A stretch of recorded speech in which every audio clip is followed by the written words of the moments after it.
Hello दोस्तों, नमस्कार। इस कहानी से बच्चे दूर रहे। मेरा मकान मालिक कमाल की थी। वो कभी कभी मुझे आंख भी दबा देती थी। मैं उनको शीला आंटी कहता था। वैसे तो वो मेरी कोई सगी नहीं थी, मगर वो मुझसे ऐसा व्यवहार करती कि जैसे मैं उनका बॉयफ्रेंड हूँ। शीला आंटी बार बार मेरी तरफ तारीफ करती थी। पवन, तुम्हारी बॉडी किसी हीरो की तरह है। पवन, तुम बहुत अच्छे लगते हो। वो जब भी मुझे देखती तो बस तारीफ ही करती थी। उनका तारीफ करना मुझे भी बहुत अच्छा लगने लगा।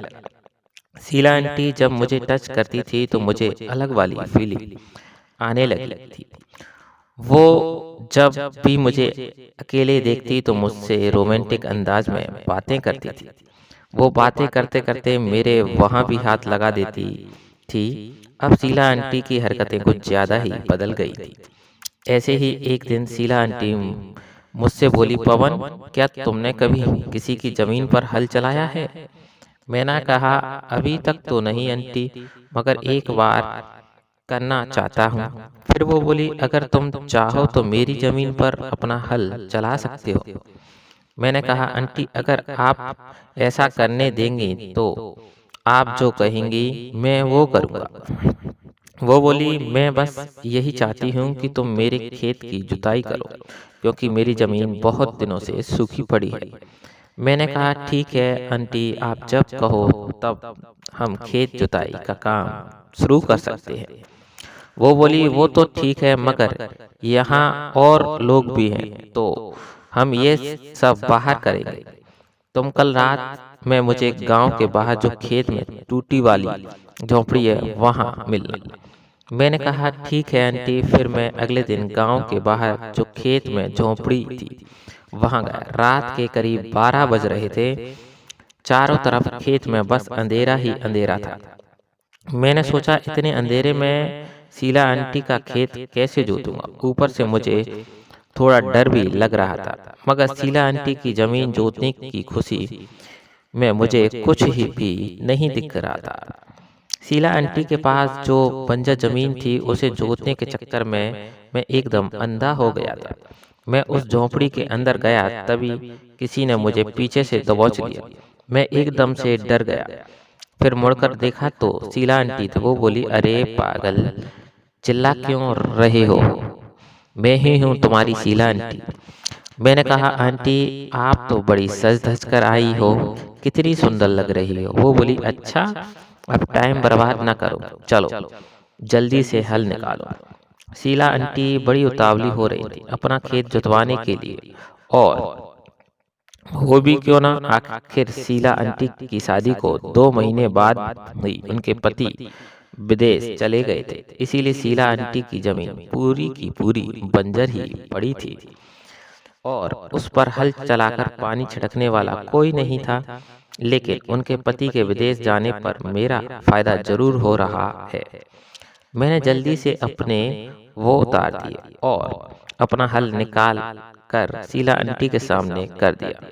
आंटी बोली, वाह पवन, आज इस हल से मेरा खेत जोतने पर बरसों की प्यास बुझ जाएगी और जमीन भी काफी नम हो जाएगी। इतना कहने के बाद वो मेरा, तो भाई लोग कैसे हैं आप लोग? भाई लोग, आज आपका भाई आप लोगों के लिए एक और जबरदस्त कहानी लेकर आया है। तो भाई लोग, आज की कहानी बहुत ज्यादा रोमांटिक होने वाली है, तो कहानी को पूरा जरूर सुने। भाई लोग, ये कहानी उस समय की है जब मैं एक आंटी के यहाँ किराए पर रहता था। उस समय आंटी के नई नई शादी हुई थी। भाई लोग, जो आंटी थी वो बहुत ही ज्यादा खूबसूरत थी, जैसे कोई परी, लेकिन वो स्वभाव की बहुत अच्छी थी। भाई लोग, आंटी के शादी के ठीक 1 महीने बाद ही उसके पति किसी काम से विदेश चले गए थे। भाई लोग, उनके पति जब जा रहे थे तो मुझसे कह कर गए थे कि देखो पवन, अब तुम यहाँ किराएदार नहीं बल्कि हमारी फैमिली का हिस्सा हो, और तुम्हारे सहारे मैं अपनी पत्नी को छोड़कर जा रहा हूँ। मेरे वापस आने तक तुम अपनी आंटी का अच्छे से ध्यान रखना। मैंने भी कह दिया, अंकल जी आप बिल्कुल फिक्र मत कीजिए करो, मैं आंटी का पूरी तरह से ध्यान रखूंगा।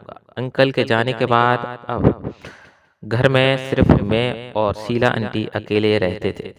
शीला आंटी थोड़ा मजाकिया मूड की थी। भाई लोग, एक दिन मैं बाथरूम में नहा रहा था, तभी शीला आंटी भी वहां आ गई और बोली, पवन थोड़ी जल्दी नहाकर निकलो, मुझे भी नहाना है। थोड़ी देर बाद मैं नहाकर निकला। शीला आंटी मुझे तिरछी निगाहों से देखकर मुस्कुराने लगी। मैंने कहा, क्या हुआ आंटी, आप मुझे देखकर ऐसे क्यों हंस रही हो? वो बोली, नहीं कुछ नहीं, बस ऐसे ही हंसी आ गई है। मैंने अपने रूम में आकर कपड़े पहनने लगा। थोड़ी देर बाद जब मैं कपड़े पहनकर बाहर आया तो मैंने देखा शीला आंटी अपने गीले बालों को सुखा रही थी। मुझे देखकर आंटी बोली, पवन अगर तुम मेरे पति होते तो कितना अच्छा होता। मैंने कहा, शीला आंटी आप ये कैसी बातें कर रही हो? वो बोली, क्या मैं खूबसूरत नहीं हूँ? मैंने कहा, नहीं आंटी ऐसी बात नहीं है, सच कहूँ तो आप मुझे बहुत अच्छी लगती हो। वो बोली, एक रास्ता है मेरे पास जिससे हम दोनों का काम हो जाएगा। मैंने पूछा, कौन सा रास्ता? वो बोली, तुम मुझे अपनी गर्लफ्रेंड बना लो। मैंने कहा, मगर आंटी आप तो शादीशुदा हो। वो बोली, तो क्या हुआ, आजकल देखो बहुत सारी आंटियां हैं जो शादी के बाद भी बॉयफ्रेंड बनाई हैं, तो मैं नहीं बना सकती क्या? और इसमें गलत ही क्या है? फिर मैंने सोचा, जब आंटी के सामने से ऑफर दे रही है तो मैं पीछे क्यों हटूं? मैंने भी हाँ कर दी। फिर वो बोली, अच्छा एक बात बताओ पवन, तुम हमें कभी घुमाने नहीं ले गए, ये तो गलत बात है। मैंने कहा, आंटी एक बार फिर सोच लो, अगर मेरी गर्लफ्रेंड बनोगी तो वो सब मेरे साथ करना पड़ेगा जो एक गर्लफ्रेंड बॉयफ्रेंड करते हैं। वो बोली, ठीक है तुम तो कहोगे मैं वो करूंगी। वैसे भी मेरे पति अब जल्दी नहीं आने वाले, जब तक तुम ही मेरी जमीन की जुताई करना। मैं और आंटी ने खूब सारी बातें की। फिर शाम को हम दोनों खाना वाना खाकर सो गए। रात में अचानक से आंटी चीखने लगी। शीला आंटी का कमरा मेरे बगल में था, तो मैं दौड़कर उनके कमरे में गया। मैंने देखा वो अपने बेड पर सिमट कर बैठी थी। मैंने कहा, क्या हुआ आंटी, चिल्ला क्यों रही थी? वो बोली, काफी डर गई थी, फिर सामने की तरफ इशारा करने लगी। नीचे एक कॉकरोच कहीं से आ गया है, मैंने उसे भगा दिया। फिर आंटी दौड़कर आई और मुझे मेरे गले लग गई। मुझे कुछ अजीब सा महसूस होने लगा। मैंने तुरंत आंटी से अपने आप को छोड़कर वहां से अपने कमरे में चला गया। सुबह आंटी मेरे लिए कॉफी लेकर आई और बोली, पवन अगर तुम रात को नहीं आते तो मैं डर के मारे मर ही जाती। मैंने कहा, छोड़ो आंटी रात की बातें।